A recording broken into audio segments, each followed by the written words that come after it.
Y para continuar con esta primera jornada de nuestro Pirani Summit 2024, vamos a tener ahora nuestra segunda invitada, Esperanza Hernández, desde Bogotá, Colombia. Esperanza es la fundadora y CEO de la firma de consultoría HC Gestión, Riesgos, Finanzas y Estrategia. Y hoy va a compartir con nosotros un tema de gran relevancia y actualidad, como lo es la gestión de riesgos ASG, es decir, ambientales, sociales y de gobernanza. Esperanza es administradora de empresas, especialista en finanzas y en legislación financiera. Además, tiene un MBA ejecutivo de la Universidad de los Andes y ha participado como expositora en diferentes eventos nacionales e internacionales. Y tiene gran experiencia como docente universitaria en programas de pregrado y posgrado. Esperanza, bienvenida, ¿cómo estás? Un gusto tenerte hoy aquí para que puedas compartir todos esos conocimientos de este tema tan relevante con la comunidad Pirani. Muchas gracias y adelante entonces con tu presentación. Muchas gracias, Mónica. Voy a hablarles hoy sobre ASG, algo que ya mencionó en parte, o por lo menos lo nombró José. Vamos a hablar de gestión de riesgos ASG, pero sobre todo quiero demostrar en la presentación que estos riesgos no son etéreos, no es un concepto etéreo, es un concepto que sirve para palanca de rentabilidad y continuidad del negocio. La agenda es un poco amplia, pero voy a pasarla de una manera rápida, pero obviamente dejando claros los conceptos, y vamos a llegar a unas reflexiones finales. El primer concepto que quiero dejar claro es qué es riesgos ASG y cuál es la gestión de riesgos. Riesgos ASG son riesgos ambientales, sociales y de gobernanza. No son riesgos nuevos. Esa es una primera aseveración. Son riesgos que son muy antiguos, pero que en los últimos años han tenido un incremento muy grande, se han incrementado rápidamente. También los pueden conseguir como riesgos de sostenibilidad o riesgos no financieros. Son parte de ese grupo de riesgos no financieros. Y en esta gráfica o en esta diapositiva quería dejarles claro que esto no es de ahora. Esto viene desde hace muchos años atrás. De hecho, ustedes ven que en esta línea de tiempo, desde 1980 y pues solamente está 2018, pero podríamos haberla continuado, ahí encontramos varios riesgos o varios eventos de riesgos, tanto ambientales como sociales como de gobernanza. Por ejemplo, en los ambientales podemos encontrar en el 2010 temas con BP, cuando hubo una explotación de una de sus plataformas y generó un desastre ambiental. También podríamos encontrar o podemos hablar de lo que sucedió en Tailandia, para hablar de un tema completamente diferente de pronto, que es en el 2011, cuando suceden inundaciones y obviamente eso daña toda la cadena de suministros de los productos más grandes que tienen ellos de exportación, que son los automotores y la tecnología. Entonces, vemos que desde el punto de vista ambiental hay varios eventos que ya han pasado. Desde el punto de vista social, creo que uno de los más conocidos por todos fue Nike. En los 90, imagínense, ya hace mucho tiempo, en los 90 Nike fue acusada de haber contratado niños con salarios por debajo del salario mínimo. Ese es un tema que, digamos, genera unos impactos sociales supremamente altos y obviamente unos riesgos reputacionales muy altos que le tocó bastante tiempo a Nike poder superar. También tenemos temas como este que me llamó mucho la atención en el 2017, que fue en la Universidad de Florida State, en University, en Florida, en Estados Unidos, cuando un estudiante se suicida. Ese es un tema que suspendieron las fraternidades y las hermandades o las sororities también por mucho tiempo. Ya de hecho no las permiten en esta universidad, porque a raíz de esas competencias que hacen y de esos inicios que hacen en estas fraternidades y sororities, pues sucedió este evento. También tenemos temas de gobernanza. Yo creo que uno de los más conocidos ha sido en el 2015 Volkswagen, cuando admitió haber falsificado pruebas de emisiones de sus vehículos.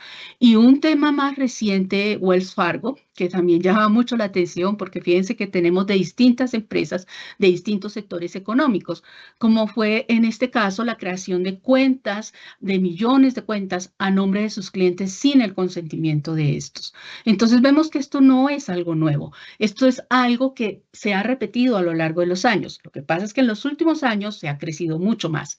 ¿Qué aspectos quiero tener en cuenta antes de empezar con la presentación y con lo que quiero demostrar, que es que son palanca para la rentabilidad y la continuidad del negocio.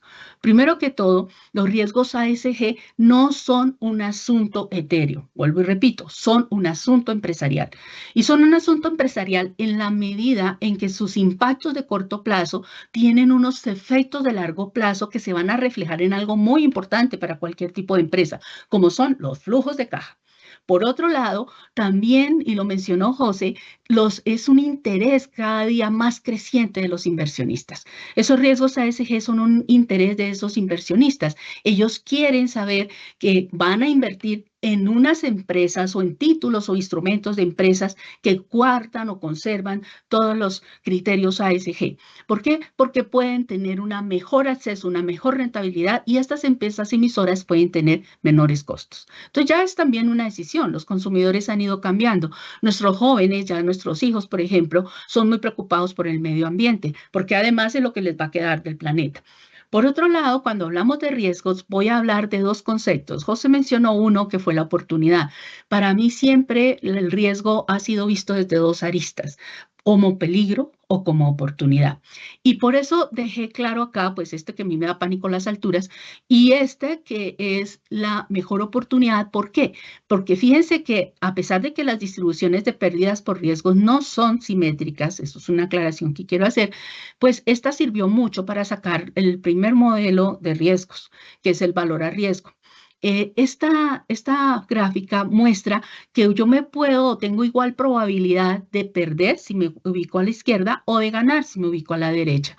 O sea que estoy como en los dos lados, o puedo ganar, o sea, el riesgo puede ser también una oportunidad para ganar, pero también puede ser una oportunidad para perder. ¿Y qué es lo clave acá? Que en ese marco de gestión de riesgos que ya llevamos muchos años haciendo en todos los países, COSO, el Comité de organizaciones patrocinadoras, básicamente lo que decía era lo siguiente. En gobernanza, fíjense que ellos arrancan un marco de gestión de riesgos desde gobernanza y cultura. Y esa gobernanza es justamente uno de los elementos de ASG. Es justamente el último, que puede ser el primero, debería ser el primero. Y por otro lado, también en COSO se habla de definir el apetito de riesgo. Hago una pregunta ahí de apetito de riesgo. Aquí vamos a ver un poco más numérica. Entonces ahora les explico cómo se calcula eso y cómo se puede llegar a ese apetito, que realmente el marco de apetito no es un solo valor, son tres límites muy importantes. Ahorita los vamos a ver. También tenemos, o resalté de este marco, dos aspectos claves, que son desempeño, evaluación y revisión. ¿Por qué? Porque en estos dos cuadritos está lo que es la gestión de riesgos, que es identificar, cuantificar, controlar y monitorear. No se les olvide, yo identifico los factores o causas del riesgo, cuantifico el impacto o mido su medición, porque eso es la parte más importante realmente para un accionista y en general para toda la empresa y para la sociedad. ¿Cuánto me vale el riesgo que estoy exponiendo? El control o la mitigación. El control es visto muchas veces como una especie de mitigación, pero a veces se deja como un elemento aparte el mitigar el riesgo. Pero yo creo que uno empieza a mitigar el riesgo desde cuando empieza a poner controles y cuando esos controles son efectivos, o sea, son eficaces y eficientes. Tienen que tener esos dos componentes. Eficaces en la medida en que a mí me permiten disminuir la probabilidad de ocurrencia del evento y efectivos en la medida en que la relación beneficio-costo de implementarlo me sea beneficiosa, o sea, que resulte realmente en una efectividad si combino los dos. En cuanto hablamos de monitoreo, estamos hablando de señales de alerta, de algo que nos permite tener señales de alerta y que nos sirve para no llegar, por ejemplo, a tocar el límite de apetito. Pero todo esto debe suceder a lo largo de toda la cadena de valor o mapa de procesos de una compañía. Y aquí simplemente quiero resaltar en los procesos estratégicos que la gestión de riesgos es un proceso estratégico. Algunos dicen, no, es que es un proceso de apoyo. No, la gestión de riesgos, si es bien manejada, si está bien empoderada dentro de la entidad, es un proceso estratégico y debe serlo, porque la gestión de riesgos te permite o le permite al accionista poder decir cuáles son esos riesgos que yo voy a enfrentar con la estrategia que fijó y con el modelo de negocio que estableció. Y obviamente, si voy a cumplir cumplir o no voy a cumplir un presupuesto. Entonces la gestión de riesgos no me gusta verla ni abajo, ni siquiera, puede ser transversal, pero es estratégica, porque nos da el norte, nos dice para dónde agarrar o qué sucede cuando hay riesgos externos que no sabemos controlar. Los procesos misionales, y esta cadena funciona para cualquier tipo de empresa, son aquellos procesos que si yo dejo de hacer, dejo de ser. O sea, es la razón de ser de mi empresa o de mi entidad financiera. Si estoy hablando, por ejemplo, de una entidad financiera, la intermediación es el proceso clave, es el proceso misional clave. Una organización, un establecimiento de crédito, una entidad financiera, lo que hace es que capta y coloca. Pero si yo hablo de una empresa productora, pues también la producción es clave. ¿Por qué? Porque yo consigo las materias primas, bien sea de mis proveedores o bien sea que me integre hacia atrás, verticalmente hacia atrás, y yo lo que hago es que la produzco y la distribuyo. Entonces también es importante, ese es el proceso misional clave de eso, pero también funciona para una comercializadora, porque yo compro y vendo, entonces cuando compro y vendo tengo mi proceso misional. Todos estos o cualquier tipo de empresa tiene hoy en día un valor muy importante el servicio al cliente, la atención al cliente, la atención al consumidor financiero en el caso de las entidades financieras y obviamente pues los temas de marketing o de mercadeo. En los procesos de apoyo son igualmente muy importantes porque soportan todos estos. Esos procesos de apoyo tenemos financieros, administrativos, operativos, legales, tecnológicos. Hay gente que incluso en las nuevas entidades, en los neobancos, por ejemplo, o en las fintech, que son las financieras tecnológicas, colocan este proceso tecnológico como estratégico. Se podría hacer, pero siempre voy a requerir tecnología de base o de soporte. Entonces, a mí me gusta más hablar de innovación aquí arriba como estratégico, en donde la innovación tecnológica viene a jugar un papel supremamente importante, porque es la que nos permite estar al día. Y en estas empresas, pues la innovación tecnológica pasa a ser un factor supremamente estratégico. Tenemos también a lo largo de esta cadena unos que están como alrededor. Primero estos que son las auditorías interna y externa, que ya pues las mencionaron, los proveedores, los clientes, que son grupos de interés, son parte de este grupito de acá que se llaman grupos de interés, pero que tienen una cualidad especial. ¿Por qué? Porque yo no puedo funcionar si no tengo alguien que me provea. Y obviamente todo lo que hago aquí dentro va hacia mis clientes.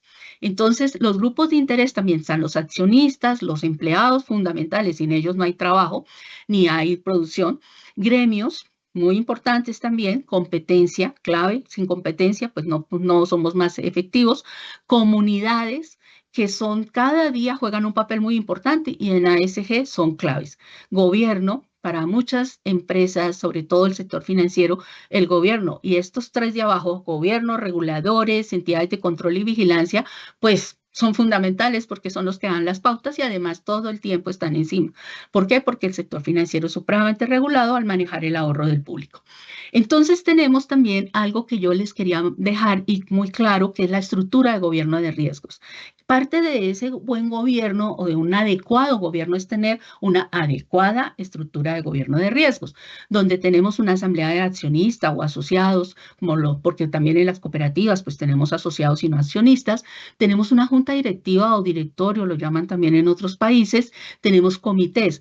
José habló del comité de riesgos, yo hablo de dos claves porque tienen participación de miembros de la junta o del directorio, que son el comité de riesgos y el comité de auditoría. El comité de auditoría, incluso en la mayoría de nuestros países, en Latinoamérica y en todas partes, está arreglado. O sea, pertenecen a él por norma legal, deben pertenecer a él los miembros independientes de las juntas directivas, que no tienen ningún vínculo, bien sea con la entidad o con el conglomerado.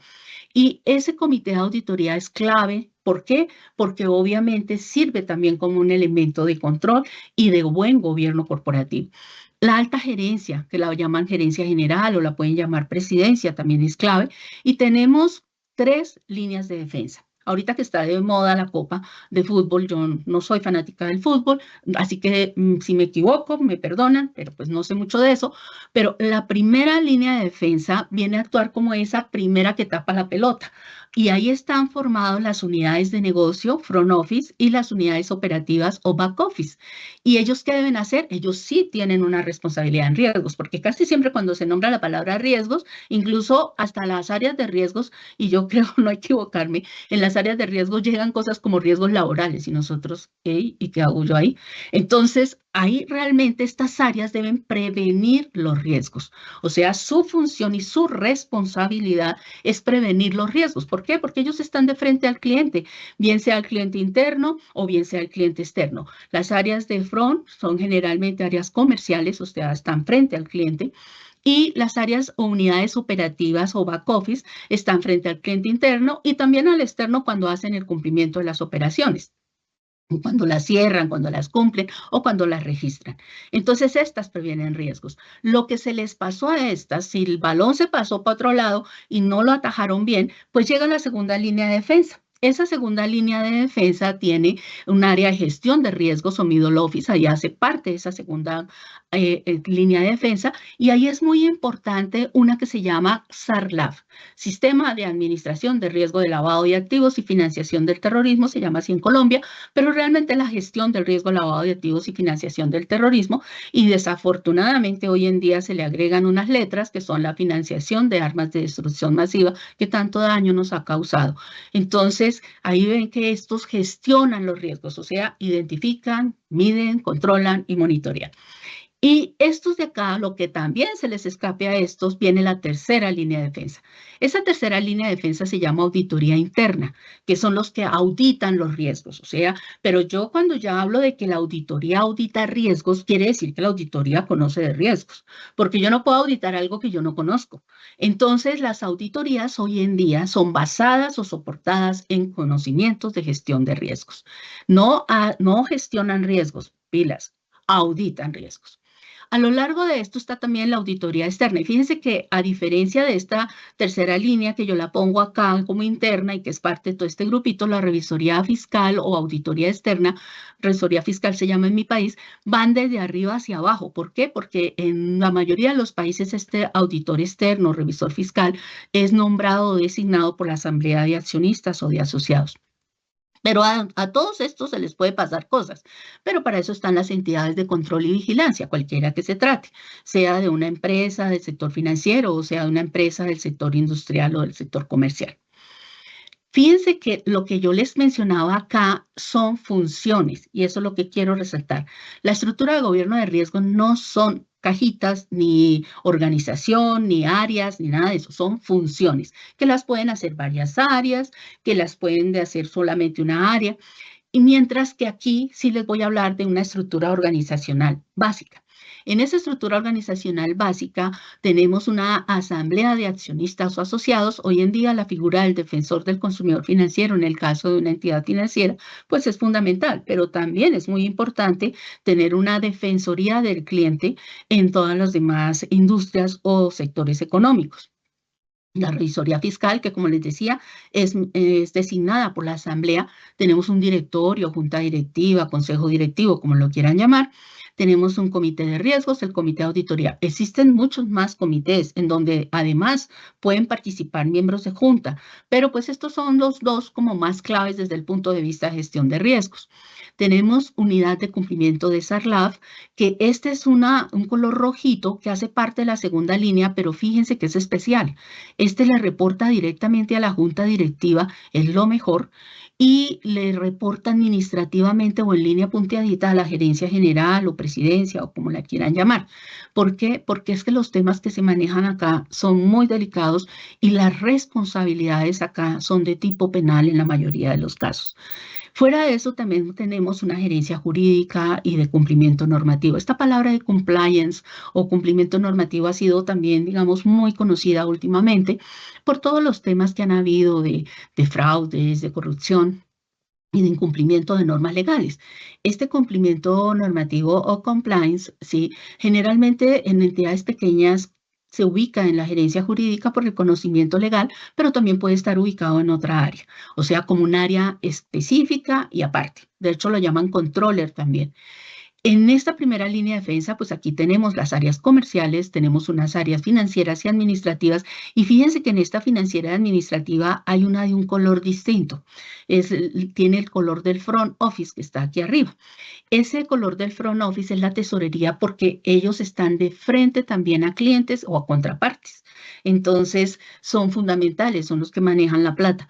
Entonces, obviamente se vuelve también, tiene una labor comercial a pesar de que sea parte de un área de back office o operativa. Aquí en la primera línea continuamos con las áreas operativas y ahí tenemos en la mitad la segunda línea de defensa. Y fíjense que la gestión de riesgos hoy en día se separa como en tres grandes bloques. Por un lado, riesgos financieros, se unen todos los riesgos financieros en un solo bloque, y por otro lado, los riesgos no financieros, donde mucha gente le agrega además la palabra no financieros más emergentes, porque pues aparecen todos los días nuevos o emergen todos los días nuevos riesgos.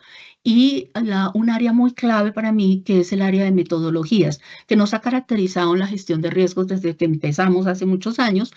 ¿Por qué? Porque nos permite hacer metodologías adecuadas a las necesidades de la gestión de riesgos. Porque para mí, es como mi abuelito decía, lo que no se mide no sirve. O sea, a mí en Dios confío, decía él, todos los demás tienen que traer datos. Entonces, realmente esa es la realidad. O sea, todos tenemos que tener cuantificación y los riesgos es muy importante cuantificarlos para saber su impacto. Y vine que aquí y les quiero llamar la atención de que aquí hay dos cosas que se llaman CISO, acá en riesgos y CISO en el área de tecnología. Ese es el oficial de seguridad de la información y ciberseguridad, como ustedes lo saben, pero aquí es muy importante que sean dos. Mi experiencia me ha dejado claro que son dos personas distintas, pero que tienen un conocimiento muy parecido.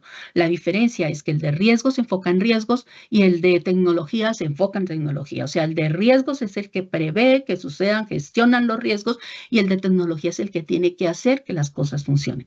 Entonces, trabajan conjuntamente. Y es que de hecho, la primera, la segunda y la tercera línea de defensa tienen que trabajar de forma coordinada y lo mismo la tercera, porque si no, pues no tendríamos una efectividad en la gestión de riesgos.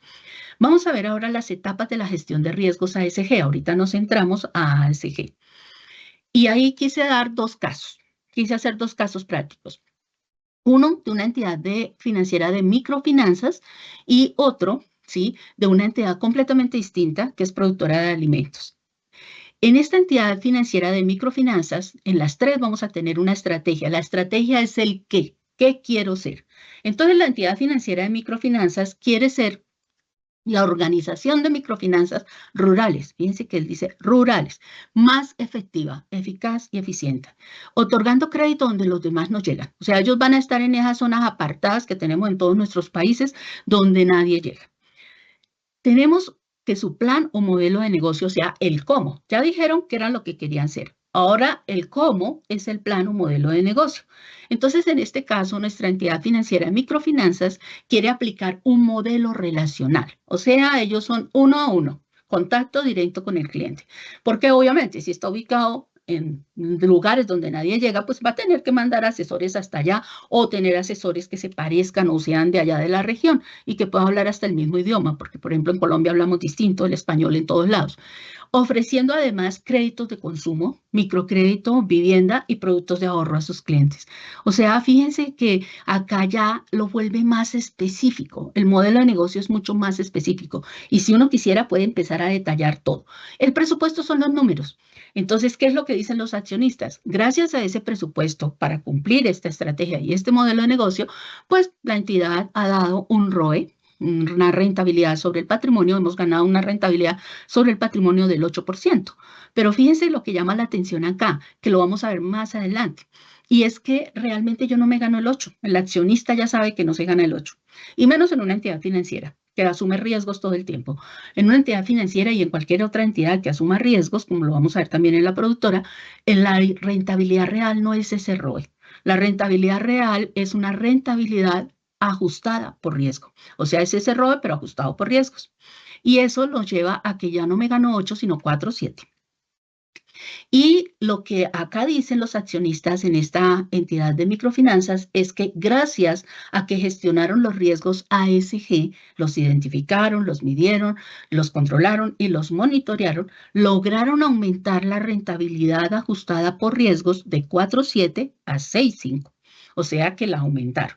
Que eso pues es lo que a uno le interesa realmente también, ¿no? Porque pues eso sí le sirve a todo el mundo.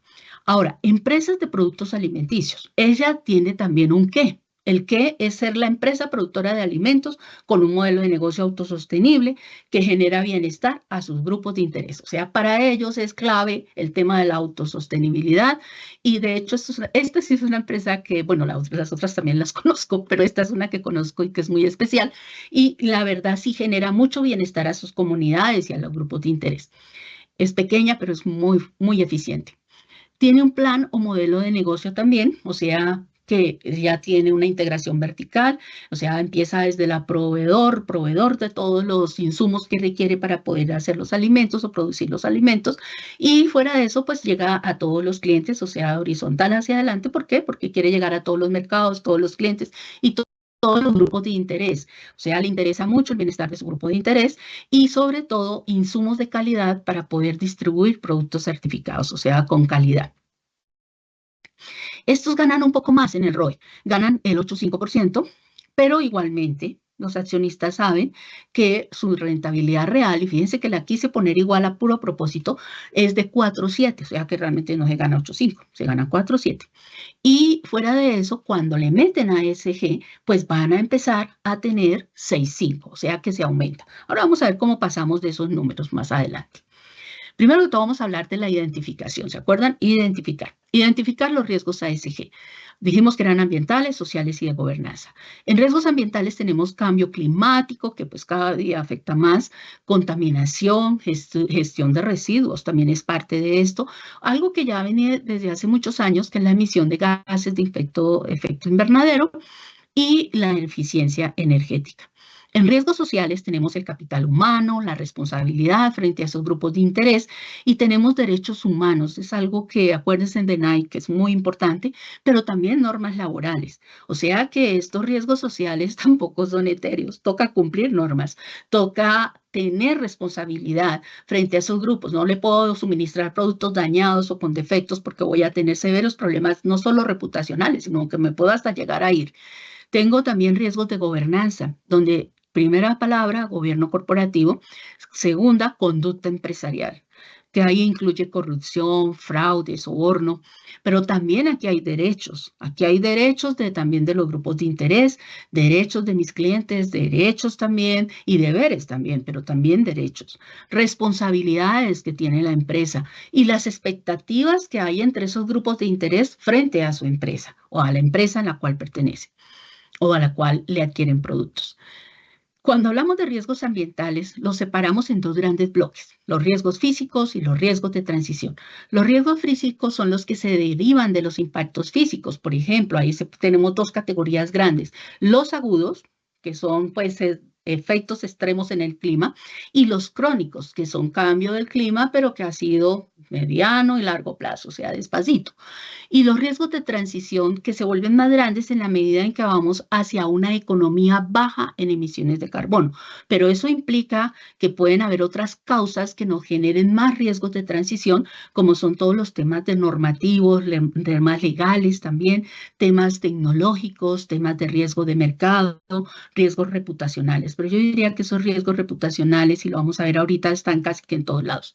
De acá vuelvo y saco la cadena de valor porque las causas de los o factores o causas de los riesgos sociales son los que resalto acá. Proveedores, clientes, o sea, en últimas, grupos de interés. Los grupos de interés son los que me generan riesgos sociales. Por los accionistas, por ejemplo, los empleados pueden generar riesgos sociales. ¿Qué otra cosa me genera riesgos de gobernanza? Entonces, yo no voy a hacer definiciones de gobierno corporativo acá, pero sí voy a resaltar que en los temas de riesgos de gobernanza, el riesgo arranca o empieza desde las acciones directivas. Y no quiere decir que se quede solo en las acciones directivas, sino que baja por toda la organización. Y obviamente obviamente impacta los resultados. Entonces, realmente los riesgos de gobernanza son también, las causas son esas acciones y esas responsabilidades o funciones que tiene desde la alta dirección hasta el último empleado de la entidad. Cuando hablamos de la medición, entonces ya sabemos qué lo causa. Vamos a pasar a la medición. En la medición de los riesgos ambientales, yo quiero mostrarles, aquí es donde demuestro que esto no es etéreo. Esto se cuantifica. ¿Por qué? Porque si yo tengo un riesgo físico, por ejemplo, lo que está pasando, por ejemplo, en este momento en el país, en Colombia, y yo diría que en los países latinoamericanos, con el efecto del niño y la niña, es la probabilidad de los incumplimientos de los clientes que están ubicados en esas zonas vulnerables al riesgo climático se vuelve mayor. Entonces, eso se va a ver un impacto cuantitativo. Esto tiene un impacto cuantitativo. Esto no es que el clima me afectó y ya, sino que tiene un impacto cuantitativo para las entidades que prestan y es directo a las provisiones de cartera de crédito. De una vez se aumentan las provisiones. Esas pérdidas esperadas por provisiones de cartera pues se van a incrementar. ¿Por qué? Porque las probabilidades de incumplimiento de la gente se van a incrementar y las garantías van a perder valor. Si la garantía es la cosecha, pues con mayor razón, porque si la cosecha se inundó o si se malogró la cosecha, pues no vamos a tener garantías. Entonces las pérdidas esperadas son mayores. Pero también puede haber un impacto por riesgos de transición, o sea, mayores costos de implementación, por ejemplo. Me ponen un impuesto al carbono. Pues nada, si yo estoy financiando empresas que tienen impuesto al carbono, pues se ven afectadas. Y en ese caso, los costos de las emisiones aumentan, los costos de las inversiones también. Entonces, obviamente, esto nos está impactando económicamente. Y acá es importante porque ustedes pensarán, bueno, pero ella da ejemplos del sector financiero. No, no solamente. Fíjense que la empresa productora de alimentos, si ellos proveen, si se tienen proveedores de alimentos que tienen cosechas, porque les van a dar la insumo para poder producir, pues obviamente también se van a ver afectados. Y si además financió a esos proveedores, pues también se va a ver afectado en las provisiones, porque también tiene cartera de crédito. Si que lo llame proveedores es distinto, pero tiene cartera de crédito. Si también tiene o ha emitido porque pues quiere tener deuda y pues necesita financiación para sus recursos, pues resulta que en la medida en que sea visto como una empresa autosostenible, se vuelve un emisor que tiene o sigue los criterios ASG y va a ser más fácil colocar esas emisiones y le va a costar menos. Entonces también se va a ver va a haber un impacto cuantificativo o económico en todo lo que haga. Lo mismo pasa con los riesgos de mercado, riesgos de tasas de interés en el libro bancario para las entidades financieras o en la estructura de balance, me gusta más porque funciona para los dos lados, en la estructura de balance que también funciona para una empresa del sector industrial. A todos nos pegan las tasas de interés. Que diga que no, pues no está jugando en el mercado o no existe en el mercado. Entonces, si las tasas de interés suben, pues dependiendo de donde yo me ubique, la posición que tenga, pues me van a impactar. Entonces, si además de eso le agregamos que sucede, por ejemplo, un aumento en los precios de las materias primas, imagínense pues que los fertilizantes, en el caso de la empresa productora, que sus clientes le aumentan la materia prima, le aumenta el fertilizante, el valor, pues obviamente le va a trasladar ese valor al producto final y obviamente eso le va a impactar. Entonces, todos esos cambios de precios que se ven en el riesgo de mercado, pues se van a reflejar en el valor a riesgo por riesgo de mercado o en el VAR. Y lo mismo se van a reflejar en el valor económico del capital, porque pues, se va a ver impactado, y también en el margen neto de intereses en el caso de las entidades financieras, pero en el margen operacional también en la productora. Y fuera de eso, pues en el costo de fondeo de los recursos. A todos les van a subir el costo de fondeo de los recursos. Los riesgos de liquidez, pues también se ven afectados. ¿Por qué? Porque si mis clientes necesitan liquidez, pues, y yo tengo, pues soy una entidad financiera y tengo depósitos de ellos, pues inmediatamente me los van a retirar. Pero también en la empresa productora, porque si yo necesito liquidez y acudo al mercado y hay escasez de liquidez, pues el mercado me la va a dar. Puede ser que me la dé, pero más cara. Y obviamente, pues también todos los riesgos operacionales. Ahí sí que lo ve uno más claro y más reflejado estos riesgos ASG. ¿Por qué? Porque hay interrupciones en transporte, interrupciones en telecomunicaciones, que eso me va a afectar el valor en riesgo por riesgo operativo y me va a afectar obviamente los resultados y el patrimonio. Cuando hablamos de riesgos sociales y la causa son gobernadores o gobiernos, o sí, gobernadores o gobiernos reguladores, pues ahí viene un tema muy, muy importante, porque es las normas laborales, las normas de derechos humanos, las normas financieras, las normas comerciales cambian y tienen unos cambios que nos implica adecuarnos a ellos y pues cumplirlos. Entonces, eso nos va a impactar el valor en riesgo por riesgo operacional de una. Lo mismo pasa con el recurso humano y el personal. Si está mal pagado, si no se tienen las normas de seguridad industrial y protección al trabajador, pues también nos va a impactar. Y primero, pues si está mal pagado, seguramente va a cometer más errores y entonces nos está impactando el valor en riesgo por riesgo operativo. Y lo mismo pasa con comunidades y con los medios. Casi que los riesgos sociales en mi concepto se vuelven una licencia social para poder operar. Sin eso, pues no operamos. Y fuera de eso, pues ahí tenemos el caso de paros, manifestaciones que terminan de pronto en daños a los activos físicos. Y esos daños a los activos físicos sí que es evidente que van a hacer daño al riesgo operacional y al valor del riesgo operacional. Los proveedores o clientes también, las responsabilidades. Imagínense una demanda porque usted me puso productos defectuosos o porque me hizo generar un daño en la línea de producción con los insumos que usted me vendió. Pues eso inmediatamente también va a generar un impacto en el valor del riesgo operacional. O que haya interrupciones en las cadenas de suministro también. En los temas de riesgos de gobernanza, si el origen es gobierno corporativo, pues ahí pueden haber fallas. Yo quiero mencionar de aquí, yo se las dejo de todas maneras, pero las fallas que quiero demostrar acá son el proceso de selección del grupo directivo. Lo mencionó también José, y es su remuneración y que sean adecuados, que tengan conocimiento. Y hoy en día que tengan conocimiento de gestión de riesgos, porque eso es lo que va a orientar la estrategia. Entonces, todo esto puede causar problemas de valor en riesgo por riesgo operativo.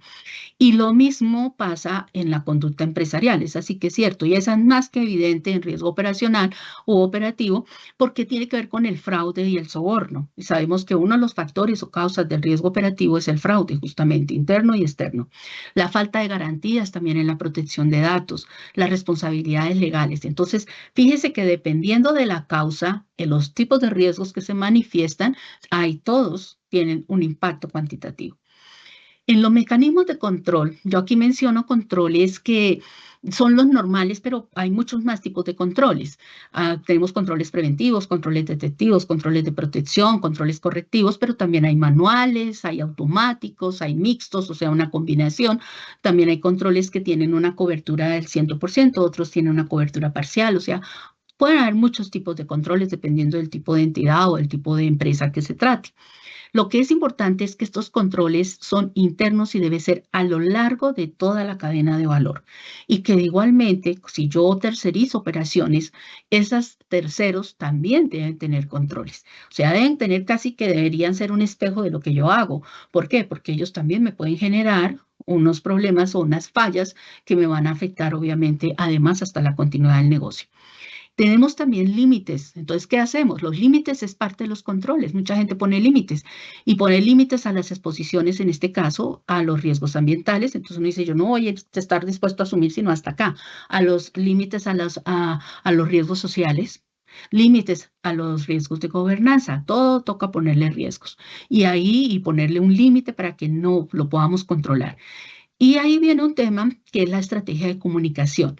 Es muy importante porque, como yo les mencionaba, esto tiene un riesgo reputacional alto. O sea, un incumplimiento de esto o una materialización de un riesgo de estos tiene un riesgo reputacional muy alto. Tenemos indicadores claves de KRIs o Key Rates Indicator, que son básicamente cualitativos o cuantitativos, que son indicadores de riesgo, que deberían actuar como señales de alerta. Hay muchos tipos de indicadores. Acá solo les menciono algunos. En riesgos ambientales, por ejemplo, en la mayoría de las entidades con las que trabajo o las empresas con las que trabajo, hemos creado sistemas de alertas climáticas.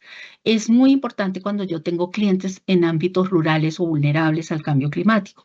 Esos sistemas de alerta trabajan muy de la mano con los equipos de meteorología que tenga cada país. En nuestro caso, pues tenemos algo que se llama la Agustín Codazzi y pues ellos nos ayudan mucho a sacar esos mapas meteorológicos. Utilizan inteligencia artificial, luego estamos hablando de innovación en todo tu punto de vista y incluso los cultivos de café, por ejemplo, cada persona o cada agricultor tiene a su mano una tablet y saben perfectamente cuándo viene en el mapa, cuándo puede venir una tormenta, cuándo puede venir mayor cantidad de lluvias para poder controlar y poder tener los elementos que le puedan mitigar ese riesgo. También tenemos indicadores de exposición de gases de efecto invernadero. Eso hay varios y pues esos son mucho más conocidos para las emisiones realizadas o financiadas. Tenemos riesgos sociales también y tenemos ahí indicadores de gestión humana. Son claves, pero claves, claves. Cronograma también de cumplimiento normativo por cada proceso. Acuérdense que el cumplimiento normativo es una responsabilidad de cada uno dentro de la organización. Yo si tengo que hacer una operación o una función o desarrollar la función, tengo que saber qué normas no puedo cumplir. Los riesgos de gobernanza también son claves. Y ahí tenemos indicadores como, por ejemplo, los porcentajes de reuniones de la Junta que son efectivos, la participación de los miembros de Junta, la relación de los gastos, por ejemplo, que hago con respecto a auditorías adicionales externas, adicionales además a la revisoría fiscal, porque tengo dudas de ciertas cosas. También cumplimiento del Código de Gobierno. Esto es muy importante. Esos códigos de buen gobierno se deben cumplir, no son un manual que queda ahí guardado o archivado hoy en día en el computador, no, se tienen que cumplir, son dinámicos también, van acorde con la estrategia que tenga la entidad. Vamos a ver entonces ahora sí el tema de apetito de riesgos. Y vamos a hablarlos también con ASG.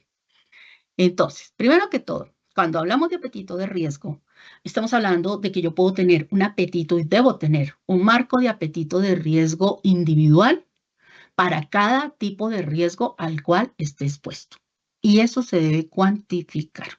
Para mí eso, lo demás de que la historia, para mí la historia no siempre se repite. Yo he aprendido con las crisis que he vivido acá y pues en Colombia vivimos una crisis demasiado fuerte en el 99 y pues me tocó de frente contra el planeta.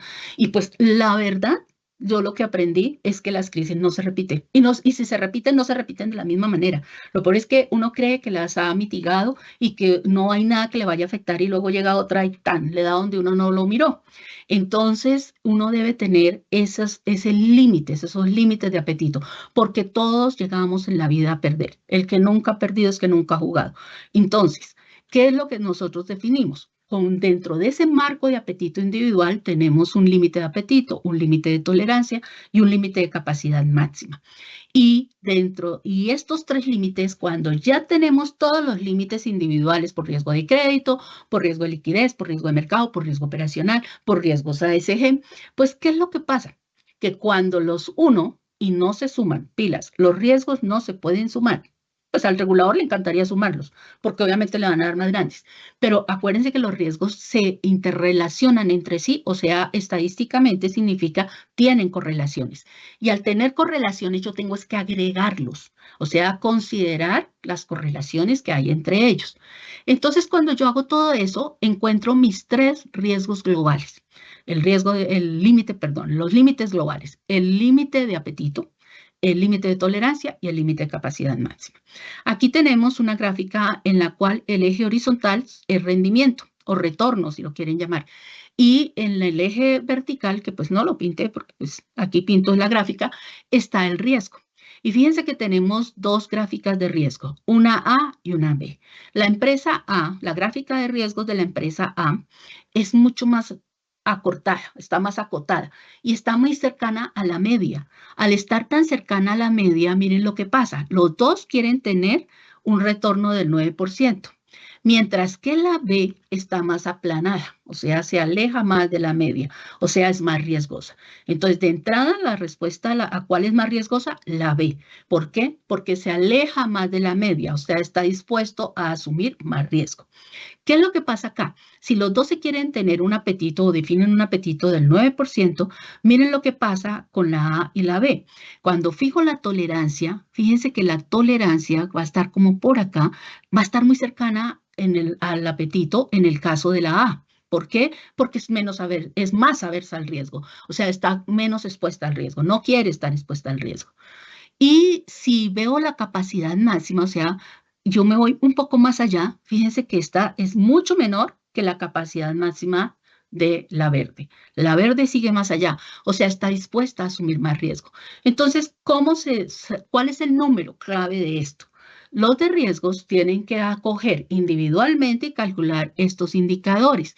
Después de que calculan esos indicadores, para cada tipo de indicador deben ir a la junta, tener en cuenta la estrategia y el modelo del negocio y el presupuesto.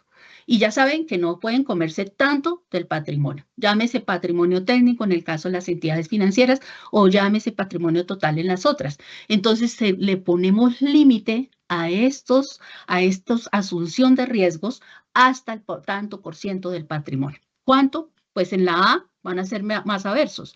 Entonces, fíjese que en la A yo tengo lo que hablaba José, un perfil de riesgos y un nivel de riesgos. Entonces, ¿mi apetito qué es? Si yo estoy hablando de la A va a estar seguramente en un perfil de riesgo muy bajo o bajo, o sea, no le va a interesar. Pero si yo estoy hablando de la B, seguramente él va a decir, no, eso es demasiado bajo, yo puedo asumir más riesgo, ¿cierto? Entonces me voy hasta el medio, por allá, un poquito más allá, ¿cierto? Y si estamos hablando de tolerancia, fíjese que la A puede decir, no, hasta medio, no tolero más riesgo. Pero entonces ya les estoy dando la definición, porque cuando les dije aquí apetito, es el riesgo que los accionistas o los asociados están dispuestos a asumir. O sea, ¿cuánto nivel de riesgo está dispuesto a asumir? ¿Contra qué? Contra su patrimonio, porque pues es lo que a ellos les interesa, ¿no? Acuérdense, la rentabilidad del patrimonio o de la plata que pusieron. Entonces son 85% en este caso, vamos a asumir que van a asumir el 85%. Están dispuestos a ir máximo hasta el 85% en apetito. O sea, ese es su apetito de riesgo. Pero y su nombre fue bien puesto, porque si decimos apetito, a veces uno quiere irse un poquito más, ¿no? Algunos nos vamos más y por eso nos vemos más gorditos, pero entonces nos vamos un poquito más al apetito, entonces quiere decir que toleramos más riesgo. O sea que la tolerancia es la desviación del apetito.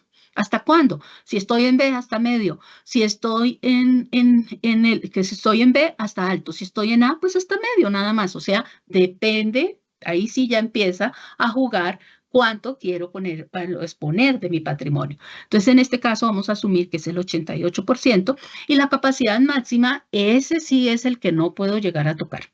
La capacidad máxima de riesgo es el límite que si lo llego a tocar, dejo de existir. O sea que dejo de tener continuidad del negocio. Pongo en riesgo la continuidad del negocio. Entonces, este es clave ponerlo. Casi que uno pone el primero y el último y luego empieza a ver jugar con la tolerancia. ¿Por qué? Porque la capacidad máxima es la que definitivamente, si yo llego a estar hasta allá, pues ya pierdo la entidad. Es muy difícil recuperarme. Entonces, el 98% en este caso, que es bastante amplio. O sea, aquí estamos hablando de la B. Es alguien que no debe saberse al riesgo. Bueno, entonces aquí ya les definí. Vamos a pasar a riesgo, retorno y continuidad. Volvemos a nuestro ejercicio del caso 1 y del caso 2. Y aquí vamos a ver cómo se llega a este 4.7. El ROE ustedes sí lo saben, entonces aquí vamos a tener, yo puse un ejercicio muy sencillito, que es obviamente teórico, en donde básicamente tenemos un total de activos de 1.330.000. Lo pueden poner en dólares, lo pueden poner en pesos, en lo que ustedes quieran. Pueden hablar de 1.330 millones de pesos, como ustedes lo quieran ver en las unidades. Aquí no importa eso. ¿Qué importa? Que si estoy hablando de la entidad de microfinanzas, estoy hablando de que su composición de activos es acorde con su negocio. Entonces tiene disponible inversiones y cartera y activos fijos. Y si estoy hablando de sus pasivos, tiene depósitos para con el público, pero también tiene obligaciones financieras y tiene su pasivo. Y tiene un patrimonio. Fíjense que su patrimonio acá son 303.600. Sin embargo, yo coloco acá patrimonio técnico de 284.323. O sea, menor a 303.600. ¿Por qué?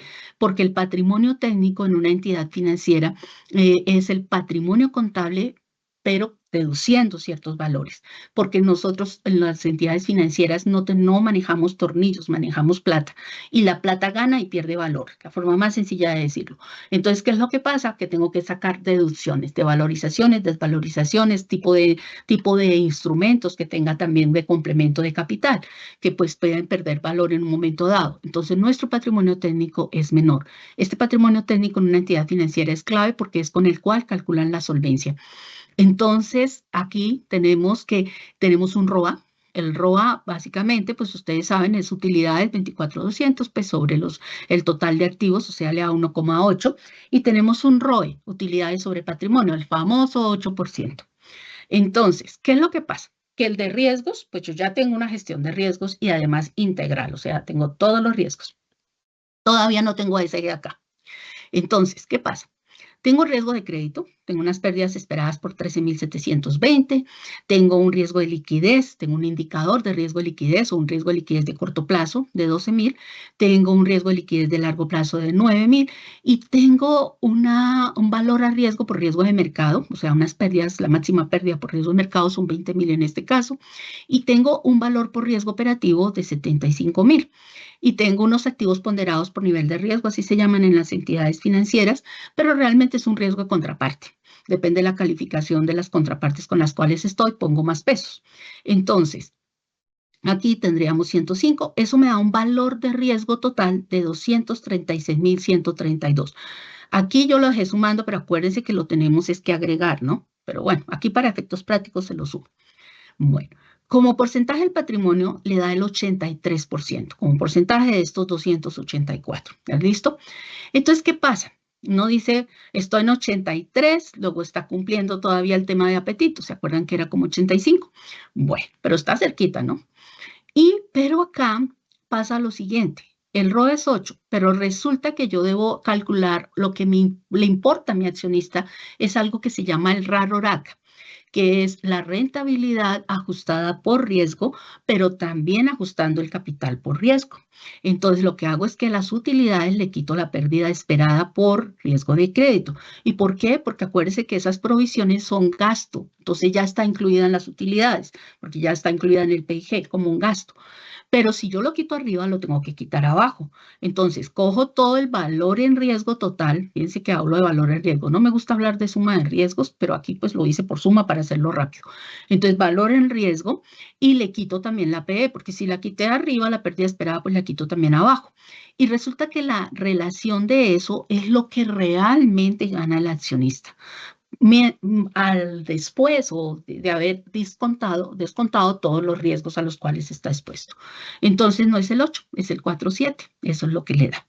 En el caso 2, que es la empresa productora de alimentos, pues tengo lo mismo.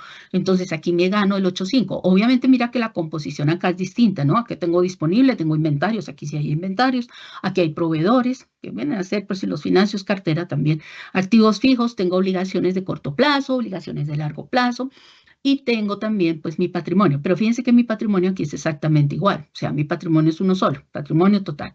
Bueno, aquí no le hacemos descuentos de ninguna clase. Y tenemos el ROE de 8,5. Y aquí tenemos unos riesgos. Esta empresa tiene menores riesgos, 216.000, y tiene el 76% de su patrimonio total. Cuando sacamos el RARORAC, llegamos al mismo 4,7. O sea que de 8,5 realmente no se gana 4,7. Hacemos lo mismo, utilidades menos la pérdida esperada, sobre el valor en riesgo total menos la pérdida esperada. Bueno, o sea que en la empresa, la entidad financiera o de microfinanzas tiene 83% del patrimonio técnico, está por debajo de 85, que es el límite que fija la junta directiva o el directorio como apetito, o sea, pero está cerca, ¿no? 83 está acercándose a 85, mientras que la productora de alimentos está en 76, todavía tiene más oportunidad de asumir riesgos. A esta sí se le acabó como la oportunidad de seguir asumiendo riesgos, ya no tiene mucho. Pero ambos cumplen el apetito de riesgo. Bueno, ahora ustedes dirán, bueno, pero ¿qué tiene que ver la continuidad del negocio? Mucho.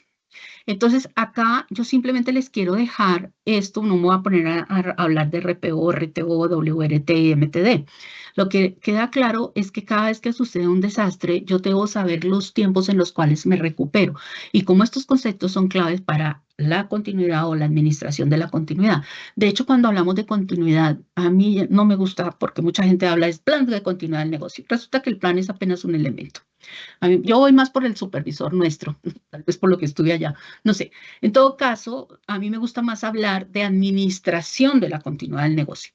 Porque cuando hablo de administración de la continuidad del negocio, estoy teniendo en cuenta todos los elementos. Y estoy teniendo en cuenta que el elemento más importante es el gobierno de la continuidad. O sea, ¿qué pasa cuando tenemos problemas de continuidad? O sea, ¿quién actúa? ¿Cómo actúa? ¿Quién debe ser parte de ese gobierno de la continuidad? ¿Cómo son las funciones o responsabilidades? ¿Qué deben hacer cada vez que pasa algo que nos pueda afectar la continuidad? Los elementos son análisis de impacto del negocio, el BIA famoso, por sus siglas en inglés, que básicamente aquí es donde están esos tiempos, ¿sí? El RPO, el RTO, que realmente, y fíjense que hay una cosa importante, y aquí les quise poner o resaltar lo que tiene cada uno de los elementos, en el caso del VIA, que es la cadena de valor, el mapa de procesos, o sea, los énfasis que hay en los procesos críticos. ¿Sí? Eso es muy importante, pero no quiere decir que yo haga o calcule los tiempos de recuperación solamente para los procesos críticos, sino que también lo tengo que hacer para todos los procesos, ¿sí? Entonces, al hacerlo para todos los procesos, ¿cierto? Yo tengo que establecer qué recursos y actividades requiero para poder recuperar. Necesito también plan de administración de crisis. O sea que una vez que yo ya sé en cuánto tiempo me recupero si llega a haber un incidente, entonces yo debo identificar cuáles son los riesgos y cuáles son las amenazas que tengo y actuar, o sea, hacer el plan de acción, definir un plan de acción a seguir ante las amenazas que estoy identificando. Entonces, fíjense que esto es un papel de riesgos. Esto es riesgo 100%. Pero ahí, cuando yo defino ese plan o esos riesgos, yo ya sé que hay unas cosas que puedo obviar si yo hago un plan de respuesta a emergencias tipo inundación, tipo manifestación o este tipo de cosas. Pero también que puedo hacer un plan de recuperación de desastres tecnológicos. Entonces yo separo lo que es emergencias de desastres tecnológicos y todo lo que no encaje ahí me va al plan de continuidad del negocio. Entonces, estos dos son planes especiales. Pero entonces, en últimas, son 3 planes. El plan de continuidad, el plan de respuestas a emergencias y el plan de recuperación de desastres de tecnología. En todos es importante responder. Los 4 actúan o los 5 actúan junto con el VIA, que es como el punto de partida. ¿Actúan para qué? Para conservar estos tiempos de recuperación o incluso para disminuirlos, ¿ok? En la medida en que sea más efectivo. Entonces, siempre debemos hablar de riesgo, retorno y continuidad del negocio, porque no me sirve tener riesgo, retorno si ya no tengo entidad. Entonces, si yo tengo el riesgo 1 y me gano el retorno 1, estoy ubicado en A. Pero si yo asumo mayor riesgo, quiere decir que yo esperaría tener más retorno. El accionista esperaría tener más retorno, lo mismo el asociado. ¿Qué pasa cuando yo asumo más riesgo y tengo el mismo retorno? Pues que no hay gestión de riesgos. Me estoy quedando en C. ¿Y qué pasa cuando asumo más riesgo y gano más? ¿Qué paso a B? Esto tiene un límite. Yo tampoco puedo tener indefinidamente, porque acuérdense, tampoco puedo asumir riesgos ilimitadamente. Tengo que ponerle un límite porque me acabo con el patrimonio. Entonces, a mayor riesgo se debe exigir mayor retorno, pero manteniendo, conservando la continuidad del negocio. Ahora vamos a ver qué pasa cuando yo le incluyo ASG. Entonces, supongamos que, y acuérdense, teníamos acá 236,000 eran mis riesgos. Empezamos a ver que ¿se acuerdan que era una entidad que estaba en zonas vulnerables, con clientes en zonas vulnerables? Entonces, ¿qué es lo que tengo que hacer? Decir, ok, si están en zonas vulnerables, vamos a empezar a hacer para que ellos la probabilidad de incumplimiento de todos mis clientes se disminuya. Entonces empiezo a manejar el riesgo climático, los riesgos ambientales y también manejo los riesgos sociales y los riesgos de gobernanza.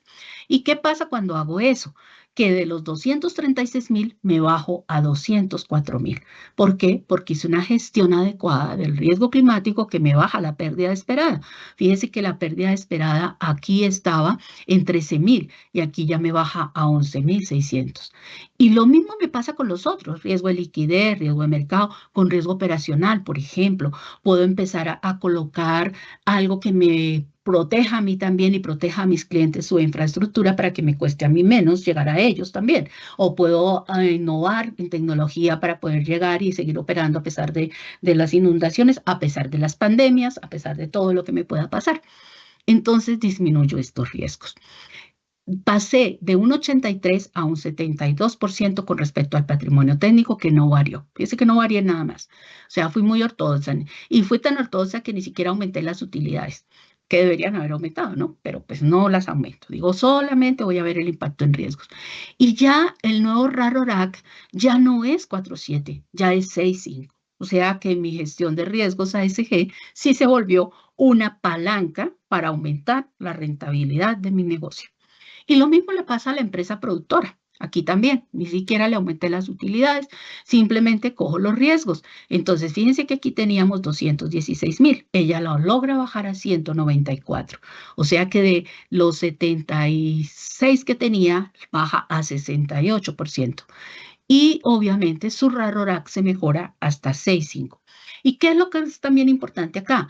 Que la empresa financiera o la entidad financiera que ya estaba muy cerca al apetito, ahora se va a alejar del apetito, o sea que va a tener más oportunidad para asumir más riesgos, que es lo que más nos gusta a las entidades financieras, ¿no? O en general a todos los que estamos jugando en la parte financiera, pues asumamos más riesgo porque esperamos ganarnos más, ¿cierto? Entonces pues tengo más oportunidad de asumirlo. Otra cosa es que lo asuma o no lo asuma, pero lo cierto es que su límite sigue intacto, pero sí va a tener mayor oportunidad. Igual lo sigue cumpliendo. Y lo mismo pasa con la empresa productora de alimentos. Ella también dice, Dios mío, puse esa cosa y me mejoró. Tengo un 68% que si me alejo más y tengo más oportunidad de asumir riesgos, cualquier tipo de riesgos, riesgos emergentes, incluso los mismos riesgos ASG, pero gestionándolos y siendo muy efectivo en la gestión. Esa sí es la condición. Entonces, ¿qué fue lo que hicimos acá? Aquí les dejo un cuadro en donde básicamente hicimos lo siguiente, disminuimos la probabilidad de incumplimiento de los clientes que estaban ubicadas en esas zonas. Donde fuimos, le pusimos coto, les dijimos, mire, alerta, va a pasar esto. El asesor comercial estuvo allá, les ayudó. Además, tienen que ser asesores comerciales que sepan de eso, ¿no? Y menor exposición a contrapartes también con riesgos climáticos de transición. Y todo esto me bajó las provisiones de cartera, me bajó el riesgo contraparte, me bajó el riesgo de mercado, me bajó el riesgo de liquidez, me bajó el costo de fondeo de los recursos, me bajó también el costo de liquidez de corto y de mediano y largo plazo y me bajó el riesgo operacional. Y esto, dice uno, pero bueno, eso está perfecto. Ya vimos que era palanca para rentabilidad, pero ¿cuál es la palanca para la continuidad? Pues resulta que cuando yo meto riesgos ASG y me vuelvo más eficiente y más eficaz, o sea, más efectivo, pues estoy definiendo o estoy recalculando mis tiempos de recuperación de operaciones y eso me da mucho menor. ¿Por qué? Porque la eficiencia se va a notar y la eficacia también. Entonces la efectividad en estos números va a servir y esto me hace que mi vía cambie. Y cuando cambia mi vía, además, si yo identifico qué riesgos y meto a ASG o los incluyo mejor, incluyo a ASG, pues ¿qué me va a pasar? Que yo identifico las amenazas y todo tipo de amenazas, trato de identificar todo lo que me puede pasar y obviamente voy a hacer un mejor adecuado plan de continuidad y voy a identificar mejor el plan de respuestas. Este sí que es cierto. Entonces, yo respondo más rápido a incidentes, respondo mucho más rápido y efectivamente a los eventos y obviamente también tengo estrategias de recuperación de sistemas, además en diferentes escenarios, que es la cosa más bonita. Entonces, la continuidad también se logra. Y ahí sí garantizo que voy a estar en ese B, que no voy a estar en ese C, sino que de A voy a saltar a B y ahí en adelante. Mis reflexiones finales que quiero dejar es que además de que no son los ASG, no son etéreos, no es un concepto etéreo, sino que es un concepto práctico, cuantitativo y que es palanca de rentabilidad y continuidad del negocio, no es algo nuevo y de hecho es algo real que ya nos está tocando. En el estudio de gestión de riesgos en Latinoamérica que hizo Pirani para el 2024 fue muy interesante, además de que todo el estudio es muy bueno, a mí me llamó mucho la atención este sexto punto, que son otros riesgos, en donde básicamente los participantes en este estudio llegaron a la conclusión que había 3 riesgos que les preocupaba para todo este año 2024 y lo que viene en adelante, que es digitalización y tecnologías emergentes, donde la inteligencia artificial y otras empiezan a jugar un papel muy importante. Fíjense que cuando yo les hablé de riesgos ambientales, les hablé que nuestros mapas climáticos y todo lo demás lo hacíamos por inteligencia artificial. Entonces, es importantísimo, además es un riesgo emergente, ¿no? También eso surge riesgos tecnológicos y de seguridad de la información y ciberseguridad que nos toca tener mucho cuidado. Tenemos la incertidumbre macroeconómica, geopolítica, que pues evidentemente todos la vivimos en este momento, pero yo quiero resaltar de acá que los temas geopolíticos de guerras y demás que tenemos, pues van a impactar nuestros riesgos sociales, ¿no? Y eso es clave también. Y tenemos el cambio climático, que pues lo estamos viviendo, la biodiversidad y la sostenibilidad, como también nuestros consumidores han cambiado y ya nos exigen mucho más. Ahora, no se les olvide, siempre vamos a tener que identificar, cuantificar, controlar y monitorear. Y lo importante es una palanca de 4.7, yo subo a 6.5 si los incluyo, y siempre manteniendo la continuidad.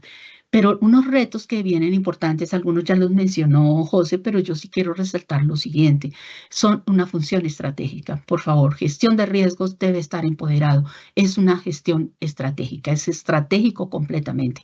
Y eso lo viví yo mucho en la pandemia. En la pandemia, una de las entidades a las cuales le hago consultoría, cambiamos la estrategia tan rápidamente cuando llegó la pandemia porque todos sabíamos que tocaba hacer. Ellos son muy estrictos en la gestión de riesgos y fuimos de las pocas entidades que dieron utilidad a pesar de la pandemia, sin necesidad de ninguna ayuda económica.